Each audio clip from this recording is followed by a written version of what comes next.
ఆయన ఘనత కొరకు నా సర్వస్వం. ఆగస్ట్ 1. ఆయన మార్గాల్ని తెలుసుకోవడం. యేసు తన 12 మంది శిష్యులకు ఆజ్ఞాపించుట చాలించిన తర్వాత వారి పట్టణములలో బోధించుటకును ప్రకటించుటకును అక్కడ నుండి వెళ్ళిపోయాను.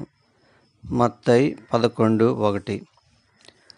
ఆయన మనల్ని ఎక్కడికి పంపిస్తాడో అక్కడికి ఆయన కూడా వస్తాడు.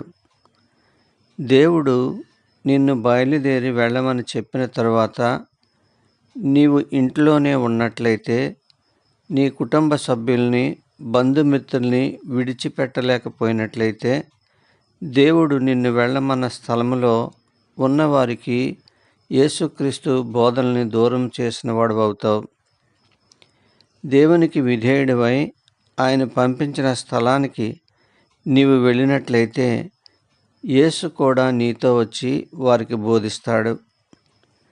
దేవునికి అవిధేయుడివై నీవు వెళ్ళకపోయినట్లయితే దేవుని మార్గాన్ని అడ్డుకున్నవాడు అవుతావు. దేవునితో వాదించడం ఎక్కడ మొదలుపెట్టావో గమనించుకో.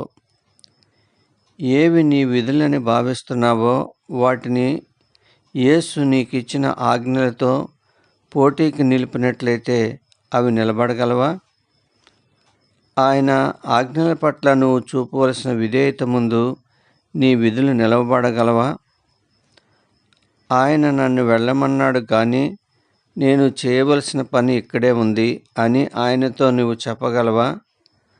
చెప్పినట్లయితే యేసు బోధనని నీవు సరిగ్గా నమ్మడం లేదని అర్థం.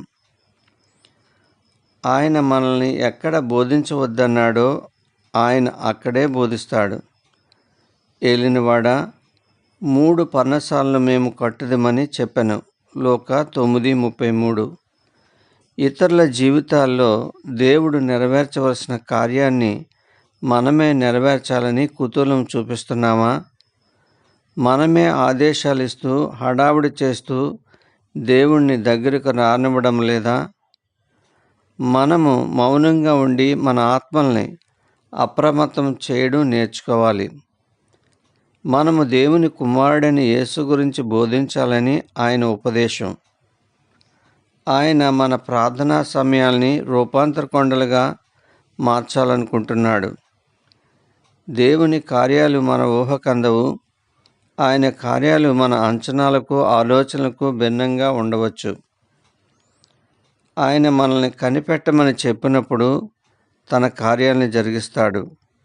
మీరు పైనుండి శక్తి పొందే వరకు నిలిచి ఉండుడని. లూకా 24:49.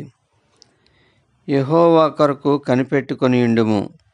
కీర్తనలు 37:34. నీవు కనిపెడుతున్నప్పుడు ఆయన తన కార్యాలు జరిగిస్తాడు. అయితే నీ గురించి నీవే విచారపడుతూ ఆధ్యాత్మిక విషయాల్లో రుసరుసలాడుతూ ఏం చేయాలో అగమ్యగోచరంగా ఉందనే బెంగతో కాలం గడపవద్దు.